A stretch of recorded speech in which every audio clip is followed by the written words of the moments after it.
Então, bom dia, boa tarde, boa noite, independente do horário que você esteja nos assistindo. Então, nós vamos dar início a mais um Vídeo, que é um podcast que traz reflexões, né, debates sobre a educação, sobre a formação de professores e os desafios do ensino na nossa atualidade. Então, aqui a gente busca conectar a teoria e a prática, trazendo discussões relevantes, né, sobre para quem atua ou se interessa pelo campo educacional. Então, sejam muito bem-vindos. Eu me chamo Liriel de Araújo, sou estudante do curso de Educação Física na Universidade Federal do Piauí e eu não estou sozinha nessa discussão de hoje. Eu conto com meus amigos que também são pibidianos, né, a Bárbara Vanessa, o Francisco Pablo e o Magno Bastos, e nós somos um time hoje que nós vamos discutir, né, o presente e o futuro da educação. Né? Então, no episódio de hoje nós vamos falar sobre um tema que é essencial. Nós já vemos falando em podcast passado sobre essa questão da educação. Então, no primeiro podcast a gente teve o planejamento, né, como foco, porque é importante, né?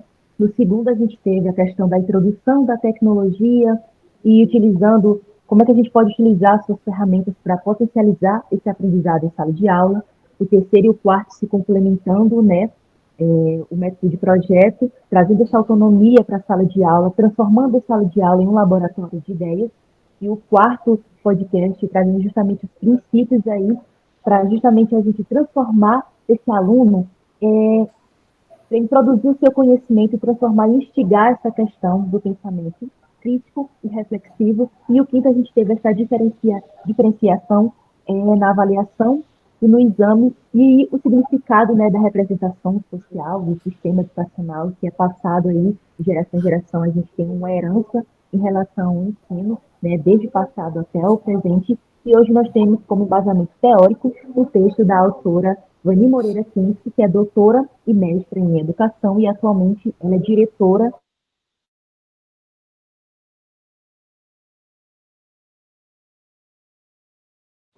Temos como título de embasamento teórico a urgência de propostas inovadoras para a formação de professores, né, para todos os níveis de ensino. Então, hoje a gente vai discutir essa questão, né, já que a gente vive em uma sociedade que está em constante transformação. Então, se você é professor, estudante de licenciatura, pesquisador da área da educação, apenas alguém que tem interesse nesse campo educacional, hoje a gente vai analisar, né, os desafios da formação, né, a necessidade de inovação nessas questões, né, nas universidades. Então, põe o seu fone de ouvido e fique ligado nesse podcast.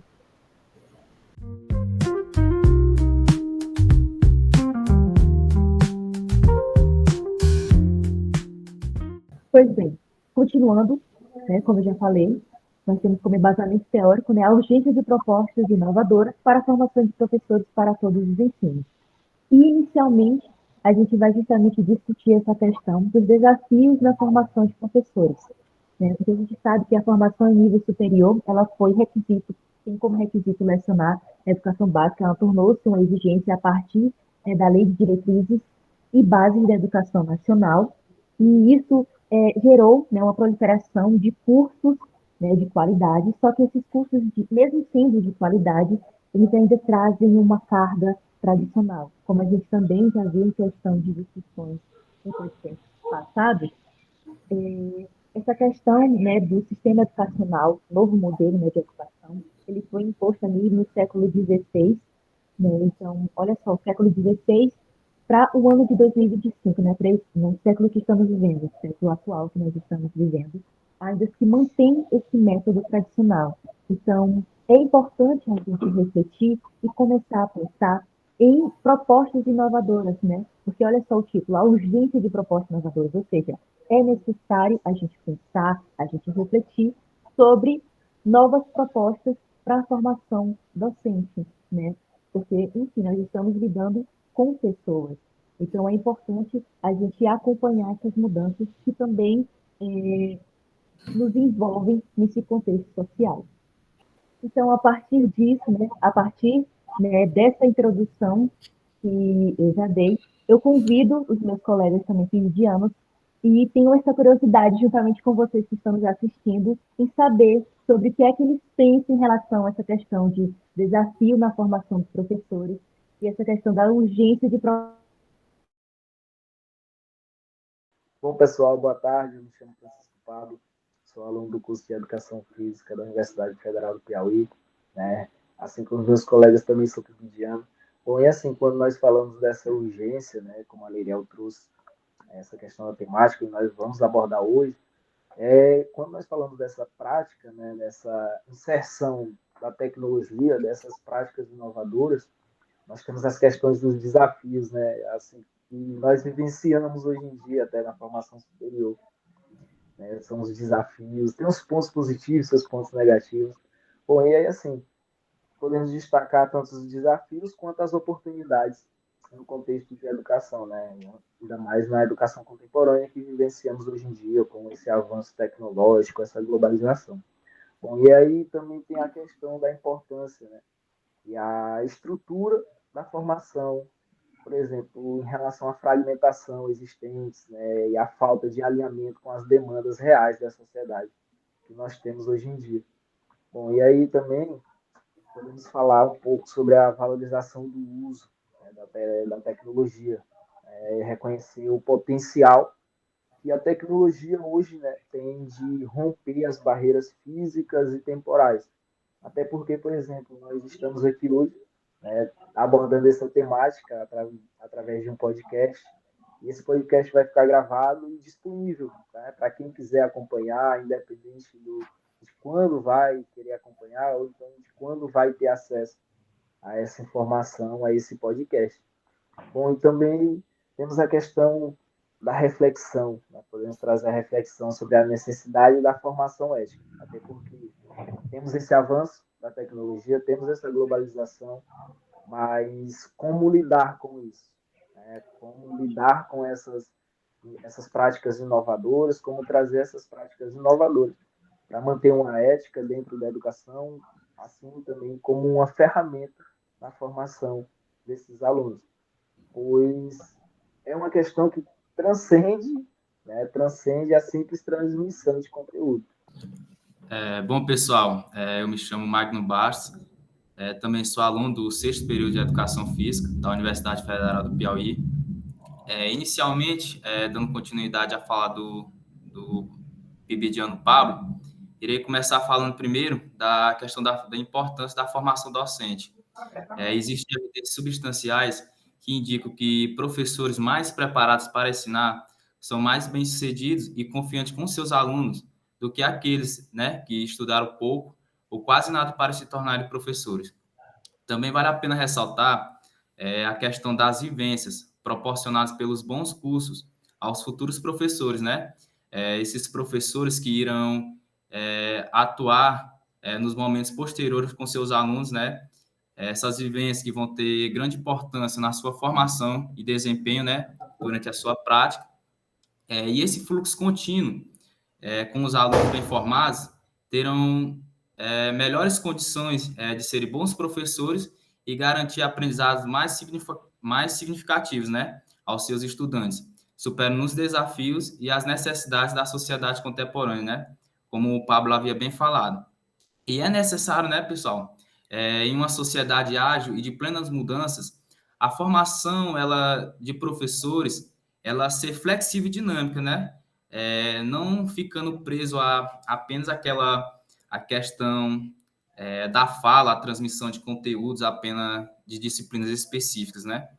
A formação do docente, ela vai bem além, né, de estruturas fechadas e anacrônicas de ensino. Como eu havia falado, né, em que se valoriza apenas a transmissão de conteúdos e de áreas específicas, né, Exatamente. contextualizadas da formação de professor para a escola básica.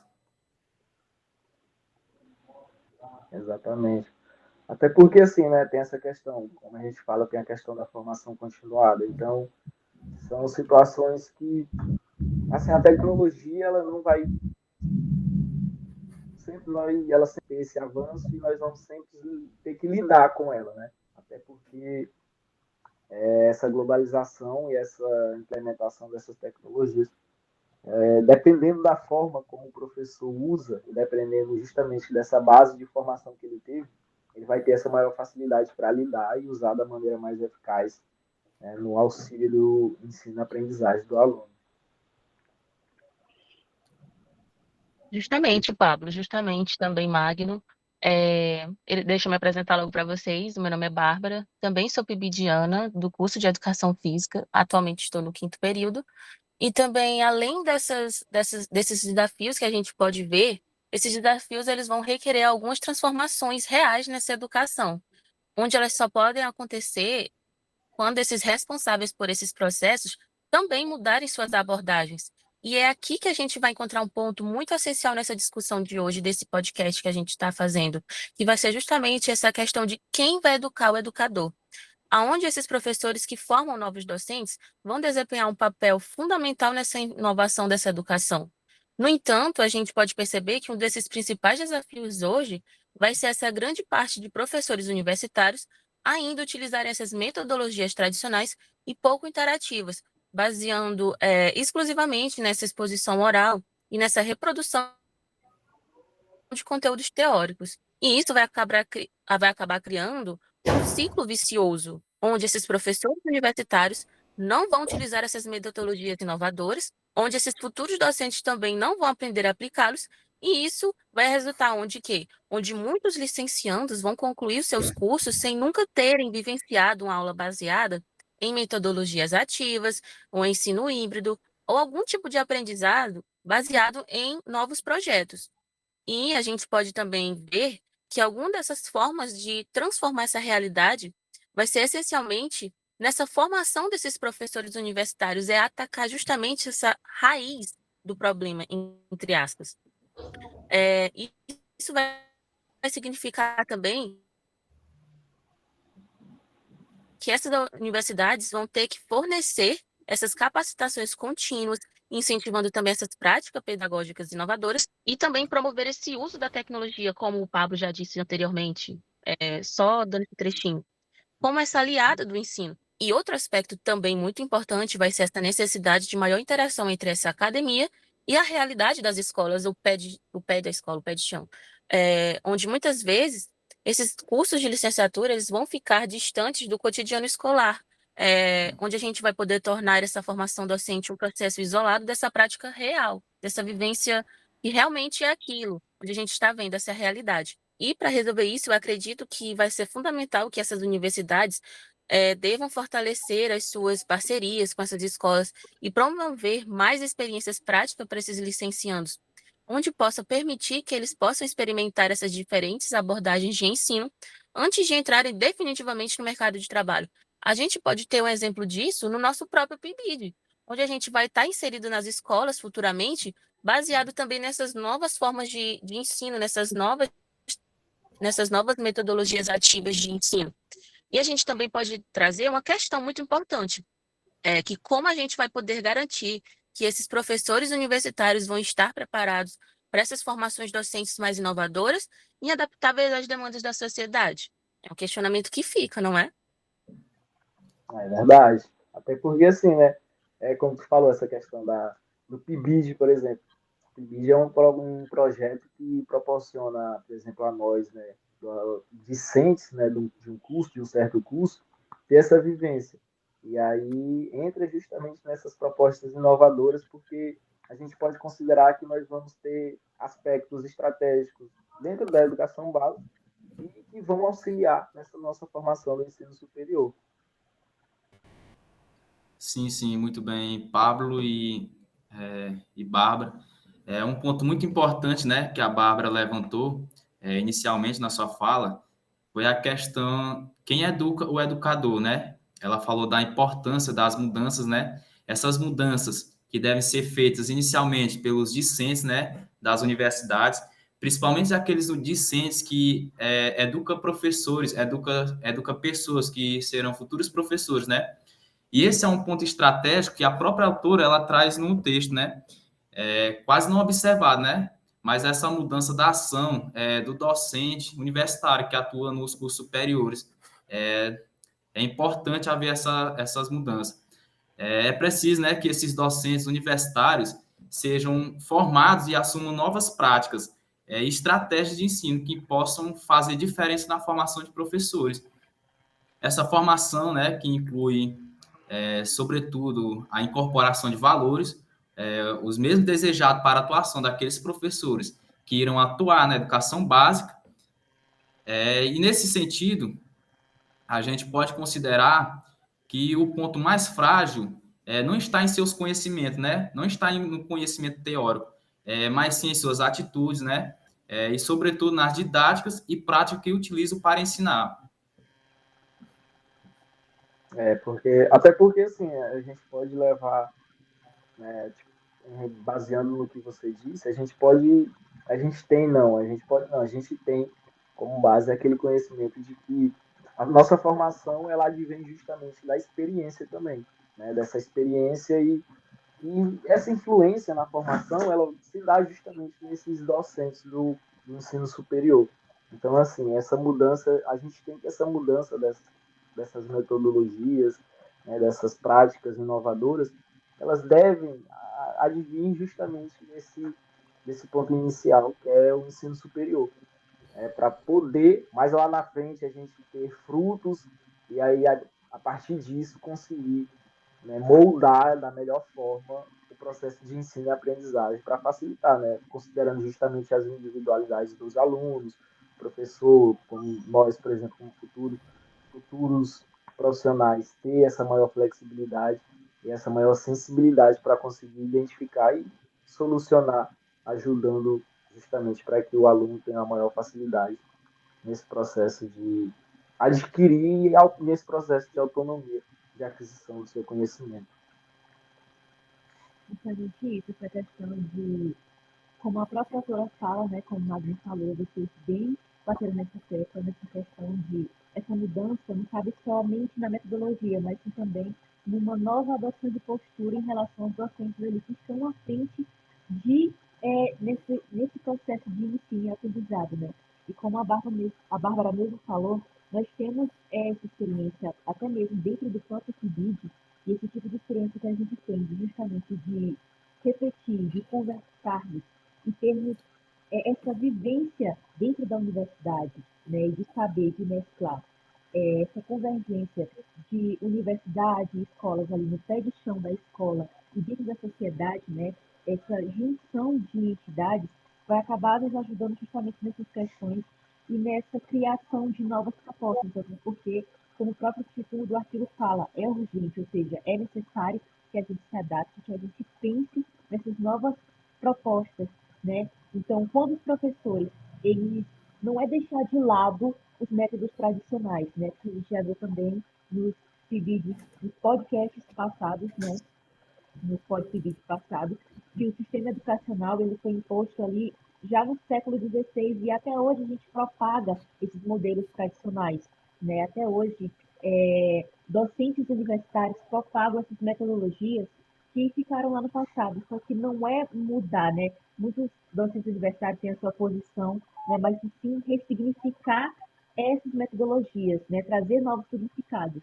Não é mudar assim de uma hora para outra, né? Porque o sistema educacional veio de maneira bem lenta, né? Mas sim ressignificar, complementar através de novas informações da nossa nova realidade, porque o mundo ele está rolando constantemente, todos os dias tem novas informações. Nós estamos vivendo na era da informação, então a gente continuar nesse modelo tradicional é como se a gente tivesse parado no tempo e vivendo nessa zona de conforto.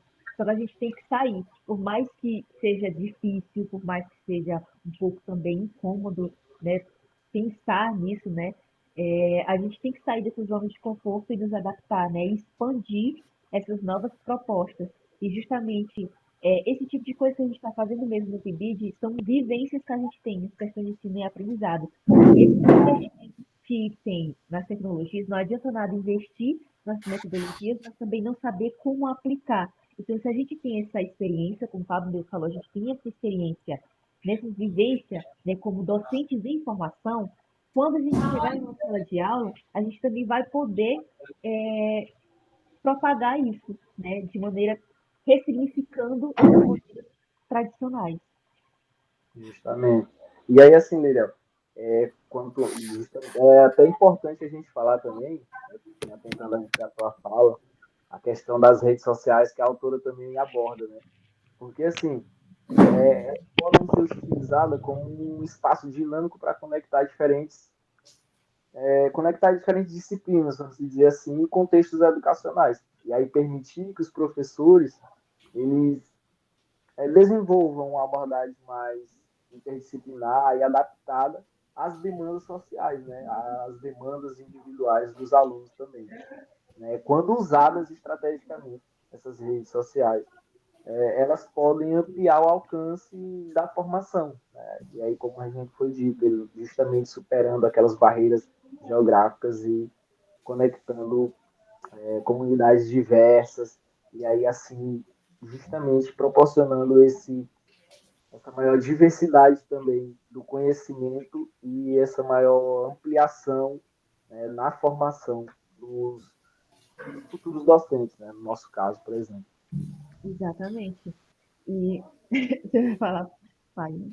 Só vou complementar a fala um pouco do Pablo, essa questão de redes sociais, né? Porque a própria autora ela traz também uma fala de Scheib, né? Que é um dos autores que vai ajudar também a gente nesse embasamento, que ela fala justamente sobre essa questão das redes sociais, essas tecnologias educacionais, elas não vêm para substituir o papel do professor, porque muitos dos docentes universitários têm essa oposição nessa mudança, né, nessa ressignificação, justamente por achar esse perigo, né, usar só por esse lado, olhar só por esse lado da moeda de, nossa, só pelo lado negativo vai substituir meu papel, mas não. A tecnologia educacional, ela não vem apenas para substituir o papel do professor, mas ela veio para cooperar, né, para corroborar para potencializar esse aprendizado, né, para lidar com esse lado criativo. Então, por exemplo, hoje o podcast não vai estar gravado, qualquer pessoa vai ter acesso, como o Pablo mesmo falou, né, e vai ultrapassar essas questões de espaço e tempo. Então, eu estou ali no ônibus, né, indo para um local de trabalho, não sei, para qualquer lugar, em locomoção, eu vou acessar, se eu quiser acessar, eu vou acessar ali, né, se eu tiver a tal da internet, né, eu vou acessar a qualquer momento, vou assistir e vou lhe dar a minha opinião, porque essas redes propõem essa questão de intercomunicação, né? Muito Exatamente. bem, Pablo e Liriel. Só fazendo um breve complemento do ponto que foi levantado muito bem por vocês, que é esse uso da tecnologia. Que esse uso da tecnologia ele vem justamente para romper com essas barreiras tradicionais e esse uso da tecnologia ele está ligado a essas práticas, né? Essas práticas inovadoras que proporcionam a intercomunicação, como foi bem levantado pela Liriel, que é uma comunicação recíproca de uma pessoa para outra, ou seja, do professor aluno e vice-versa, do aluno e professor, né? Em prol de um objetivo comum, em prol de um conhecimento mais amplo e mais complexo, digamos assim. E como a Liriel falou, essa comunicação, essa tecnologia que facilita a comunicação, ela garante que, independentemente de onde as pessoas estejam, elas possam se comunicar, trocar ideias, desenvolver projetos em conjuntos e além da informação. É, Proporcionando isso, né, por um princípio maior de aprendizagem participativa, colaborativa e comprometida e responsável, pode ser considerado viável a partir dessas novas competências tecnológicas. Até porque, assim, né, essa valorização do novo, né, do que é novo, do mais potente, desse avanço, ela existe e já faz parte nas concepções, né, nas concepções culturais e sociais presentes na nossa sociedade contemporânea. Porque, assim, todo mundo quer algo que potencialize, né, as suas capacidades de interação, de comunicação, o acesso, né, a maior facilidade que você tem no armazenamento de informações. E aí isso é justamente o que a maioria busca, né? Porque, assim, vai potencializar. Obviamente que tem que ser observado, né, a questão do uso. Né? Tem que ser colocado na mesa, né, no bate-papo ali, a questão do uso, porque, assim, usados estrategicamente de forma para a educação, de forma educacional, para o ensino, tem essa grande possibilidade da potencialização, né, dessas capacidades. Sim, sim. Exatamente, Pablo. E também algum dos pontos que ela consegue abordar no texto dela, nesse artigo, é sobre essa questão do ensino da modalidade EAD, que as pessoas vão ter um certo preconceito, vão ter uma aversão a esse tipo de ensino, de educação, porque eles têm essa visão deles é bastante difundida, principalmente entre esses setores mais tradicionais da educação, que frequentemente eles vão associar o ensino de remoto a essa baixa qualidade e essa falta de engajamento por parte dos estudantes. Ela também vai argumentar que essa visão ela é reducionista e simplista, porque ela vai ignorar esse fator essencial, que vai ser a qualidade de um curso que não vai depender exclusivamente dessa modalidade, seja ele presencial, híbrido ou 100% EAD, mas sim essa forma como vai ser concebido, estruturado e executado. E, basicamente, em outras palavras, vai existir cursos ruins tanto na modalidade EAD quanto na presencial. E essa precarização dessa formação docente não vai poder ser atribuída apenas à modalidade de ensino escolhida, mas também essas deficiências no plano pedagógico e na condução dessas atividades acadêmicas, que ela vai destacar que vai existir cursos presenciais que são extremamente teóricos e desconectados da realidade escolar, formando professores que, apesar de passarem anos e anos dentro dessa universidade, eles saem sem preparo, eles saem despreparados para essa prática de enfrentar os desafios da sala de aula. Da mesma forma que vai também existir cursos EAD bem estruturados que vão utilizar essas tecnologias de maneira mais eficiente e também vão promover essas interações significativas e garantir um aprendizado tão eficaz quanto presencial. E também, em alguns casos, até melhor, porque vão permitir maior flexibilidade e acesso a uma diversidade maior, de maneira que eles vão ter mais materiais e mais recursos. E, além disso, ela vai também justamente essa questão dessa resistência nesse ensino híbrido, que vai ter esse preconceito, que vai ser enraizado nessa tradição acadêmica, que só vão valorizar excessivamente esse modelo presencial e vão desconsiderar essas inovações tecnológicas por trazerem um processo de ensino-aprendizagem mais homogêneo, digamos assim. E esse é realmente um dos pontos que a gente tem que discutir, é esse preconceito que existe em relação ao ensino EAD e sobre esses tipos de tecnologias que vão ser mais assertivas, de alguma forma, onde esses ensinos tradicionais vão ser mais, digamos assim, ter menos difun uma forma menos essencial, menos eficaz do que a EAD. Os dois têm seus pontos positivos, né?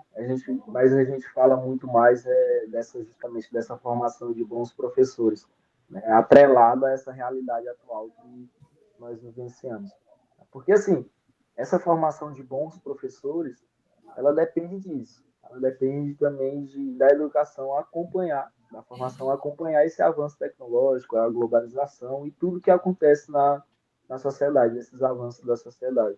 E aí é o que nós vemos falando, pode justamente desencadear as melhores condições para saltos qualitativos nas aprendizagens dos alunos. Obviamente que, assim, quem forma, ele precisa ser competente nos conhecimentos e nas práticas docentes, mais ajustadas, como nós falamos, à realidade atual. E uma fala que me chamou a atenção, né, na fala da Bárbara é justamente esse preconceito que tem em relação à modalidade EAD, porque acaba nos distanciando. E nós, como docentes de formação, nós fazemos parte da mesma comunidade.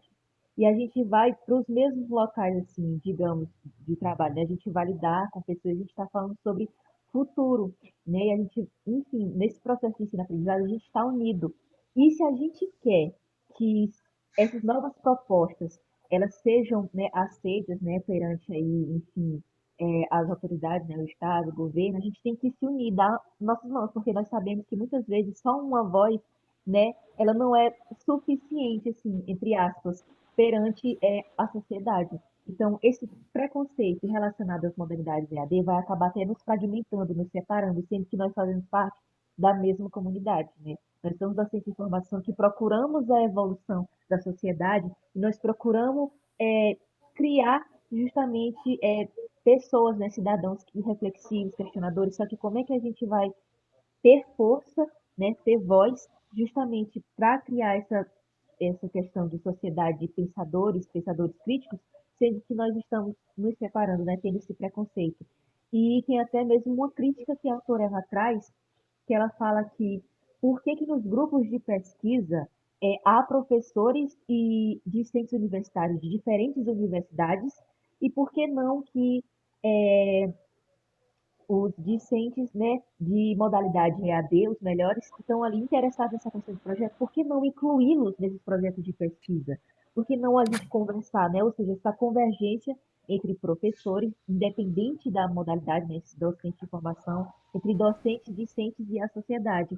É justamente essa inclusão, né? Porque, enfim, não tem essa questão de ensino ruim, independentemente da modalidade. Enfim, e esse pensamento, né, opositor em relação a esse avanço da tecnologia acaba até nos separando, sendo que nós fazemos parte da mesma comunidade. E quanto mais a gente se unir, mais forte a gente fica e mais, não diria mais rápido, né, porque é um processo lento, né, esse processo de ensino-aprendizagem de mudanças, mais eficaz fica essa questão de novas propostas, né? E aí, enfim, a gente significa cada vez mais essa questão. Então, assim, é importante quem tiver acesso a esse estudo, né, esse artigo no qual nós estamos usando como embasamento, seria importante dar uma lida. Uma pesquisa, é um estudo de grande relevância, podemos dizer assim, para a construção desse conhecimento. Depois da fala do Pablo, depois de uma discussão calorosa, a gente viu bastante essa questão dessa importância, né? Essa, enfim, da gente justamente discutir e como a própria autora ela traz essa questão, um foco importante das palavras-chave aqui foram mudança, foram ressignificação, foram adaptação. Então ela bate bastante ela traz esse enfoque nessa ênfase, nessa questão de nós devemos nos adaptar, né? E devemos nos adaptar ao nosso contexto social, porque ele está em constante mudança, então a gente se prender ao passado é como se a gente parasse no tempo. E essa caminhada, esse trilhar, né, desse caminho não precisa ser sozinho, você não precisa estar sozinho, porque nós fazemos parte da mesma comunidade. Então, você pode contar, enfim, com seus colegas de profissão, com seus colegas de formação. Então, por mais que seja difícil esse sair da zona de conforto, né? Porque a gente já está acostumado, a gente já vem com um modelo educacional aí, de vários séculos, de sistema educacional de vários séculos, para essa adaptação, né? Para essa transformação e expansão e novas propostas pedagógicas, você não precisa estar sozinho, né? Você tem a gente, você tem seus colegas, né? Enfim. E a sociedade, a autora até fala, né? Ela finaliza o artigo, a sociedade agradece quando a gente questiona, quando a gente reflete, né, sobre essas questões. E, enfim, quando a gente traz essas questões à mesa e consegue discutir como a gente discutiu hoje. E eu agradeço a quem nos assistiu. Então, enfim, fiquem ligados, curtem, comentem, inscrevam-se no nosso canal e fiquem ligados a mais feitos que a gente vai ter muitas novidades por aí.